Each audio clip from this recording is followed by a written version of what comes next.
Ministeerri fayyaa haala dhukkuba hemorrhagic fever irratti ibsa kenneen dhukkubicha to'achuu fi guyyaa dhukkubni kun adda ba'e irraa jalqabee qindoominaan ittisaa fi hordoffii irratti ciminaan hojjetaa jirra jedhan Ministeerri fayyaa Dr. Maqdas Dhaabaa. ክትትላችንን ቀጥለናል.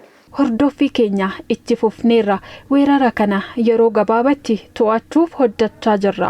Instituutii fayyaa hawaasaa fi biiroo fayyaa naannoo dhukkubni kun itti mudate waliin ta'uun dhukkuba kana to'achuuf namoota tuttuqqii qaban adda baasuu, hojiilee fayyaa hawaasaa eeguuf barbaachisan hojjechuu, ogeessota muuxannoo qaban ramaduun deebii atattamaa dhukkubichaa ittisuuf to'achuuf murteessotaan qindoominaan hojjechaa jirra.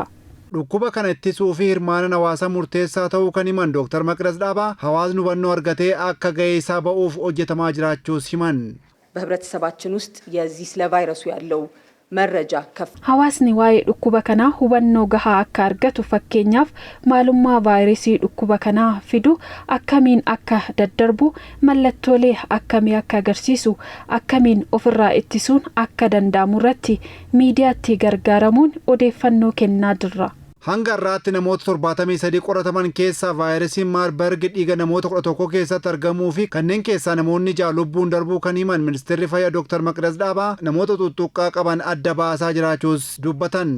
የበሽታው ምልክቶች ከታየባቸው ሰዎች ጋር ንክኪ የነበራቸው ሰዎችን mallattoon dhukkuba kana namoota irratti mul'atan waliin kanneen tuttuqqii qaban bal'inaan adda baasaa jirra. Kallattii adda addaan namoota dhukkuba kanaan qabaman waliin kanneen tuttuqqii qaban namoota 349 adda baasneerra.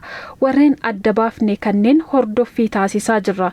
Yeroo hordoffii barbaachisu xumuranii kan bilisa ta'an namoonni 119 ta'an adda bahanii turan garuu dhukkubicharraa bilisa waan ta'aniif hawaasatti deebi'anii makamaniiru. Laaboraatoorii vaayirasii dhukkuba kana fidu adda baasu jiinkaatti ogeessota muuxannoo dheeraa qaban waliin erguu kan yaadachiisan Dr. Maqdas tajaajila laaboraatoorii caalmaatti babal'isuun dhukkuba kana adda baasuuf ni hojjenna jedhanii muuxannoo biyyoota kanaan dura dhukkubni kun itti uumamee ture irraa fudhachuu himanii qoricha biyyoota kanneen itti faayidaarra ooles gara Itoophiyaa fiduus himan. ሌሎች ሀገሮች ላይ ተሞክረው የነበራቸው መድኃኒቶች ወደ ሀገር ውስጥ እንዲገቡ አድርገን biyyoota birooti qorichoota yaalaman turan finnee ogeessota keenyaaf namoota dhukkuba kanaaf saaxilamoo turaniif kennineerra. Amma ammaatti bu'aan kanaan argames jajjabeessaadha. Tamsa'ina vaayirasii Maarbarg ittisuuf qajeeltuu Ministeerri fayyaa fi Instituutiin fayyaa hawaasa Itoophiyaa akkasumas dhaabbileen fayyaa kennan hawaasni hordofee hojiitti hiikuun dhukkuba kana to'achuuf furmaata waaraa ta'uu kan hubachiisan Dr. Maqdas Dhaabaa hawaasa dabalatee qaamoleen dhimmi ilaalu hundinuu qindoominaan hojjechuun dirqama ta'uus dhaamaniiru.